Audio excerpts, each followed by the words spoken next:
और निकल के चले गए दक्षिण भारत। दक्षिण भारत में अगस्त जी ने जाकर के कुटी बना लिया, रहने लगे। अब काफी समय बीत गया। बोले त्रेता युग का प्रथम चरण चल रहा था। आज कुटी में अगस्त जी बैठे थे तो अचानक याद आ गई भोले बाबा की कि बहुत दिन से भोलेनाथ के दर्शन नहीं हुए हैं।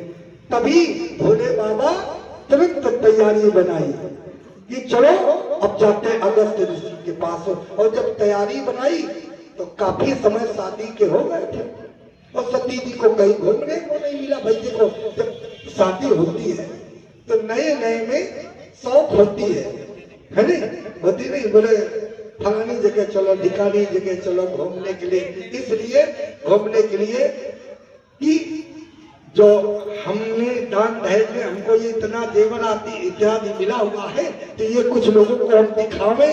तो देखो, पहली बार जब शादी के बाद लड़की अपने मायके में जाती है ना, तो जितने हैं जेवर ससुराल पक्ष के, मायके पक्ष के, सारे जेवर पहन के गोबर की टुलिया ले के खोपड़ी में और जाती है कि उनकी सहेली देखे बोली बहुत भाई बहुत इनके जेवर है।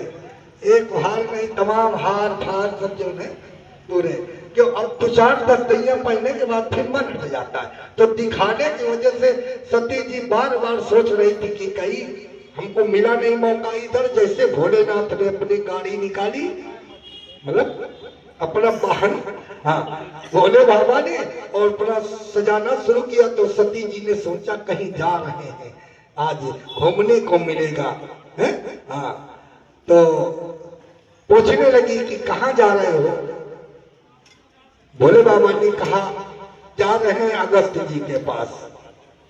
सती जी ने कहा कोई काम से? बोले नहीं, जा रहे हैं कथा सुनेंगे, सुनाएंगे, सुनेंगे, सत्संग करेंगे। तो सती जी ने कहा कथा सुनने की हमारी इच्छा है, हम भी चले क्या आपके साथ?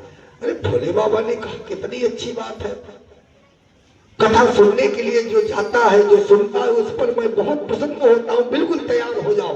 सती जी ने कहा मौका मिला, खटाखट कपड़े पहने तैयार हो गई सती जी। अब चली तो जब जा रही थी तो देखो, बहुत ध्यान देना है गौर से एक एक अक्षर में कि गोस्वामी जी क्या लिख रहे हैं। कथा का कितना बड़ा महत्व है कि जब कथा सुनने जा रहे हैं, कौन? भोलेनाथ। कथा भोलेनाथ सुनने जाए, भोलेनाथ ने ही तो कथा की रचना की। रच महेश निज मानस राखा, खुद कथा के सागर है भोलेनाथ, और कथा सुनने जा रहे हैं। क्यों? क्योंकि कथा का सागर भी हो, कितना बड़ा ज्ञानी हो, छोटा बच्चा कथा कहता हो, तब भी सुनने जाना चाहिए।